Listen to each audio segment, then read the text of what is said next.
भोजपुरी की क्वीन रानी चटर्जी फिल्मों और टीवी शोज़ के साथ साथ सोशल मीडिया पर काफ़ी एक्टिव रहती हैं। फिटनेस फ्रीक रानी इंस्टाग्राम पर खुद से जुड़े डांस और एक्सरसाइज वीडियोस, फोटोज शेयर करती रहती हैं। ऐसे में अब एक्ट्रेस ने अपना जिम के अंदर से ही एक डांस वीडियो शेयर किया है।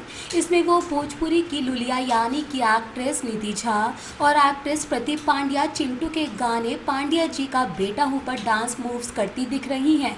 उनका ये वीडियो सोशल मीडिया पर वायरल हो रहा है। भोजपुरी गाना पांड्या जी का बेटा हूँ पर रानी चटर्जी का डांस वीडियो देख एक्टर चिंटू पांडे कमेंट करने से खुद को रोक नहीं पाए। उन्होंने मस्ती भरे अंदाज में एक्ट्रेस की पोस्ट पर कमेंट किया, हाँ चुम्मा चिपक के लेता हूँ, शानदार वीडियो रानी जी। इसके बाद रानी ने भी एक्टर के इस कमेंट का मज़ेदार रिप्लाई किया। उन्होंने लिखा, प्रदीप पांड्या चिंटू तभी तो कहा बदमाश हैं। बता दें कि उन्होंने अपनी डांस वीडियो शेयर करने के साथ ही कैप्शन भी लिखा है और उसमें उन्होंने चिंटू को मजाक के अंदाज में बदमाश बताया है। एक्ट्रेस लिखती हैं, ठीक है ये जो पांड्या जी का बेटा है थोड़ा बदमाश है। दोनों ही एक्टर के इस मज़ेदार कमेंट को लोग खूब पसंद भी कर रहे हैं। इसके अलावा रानी का डांस और उनके एक्सप्रेशन भी लोगों को बेहद पसंद आ रहे हैं।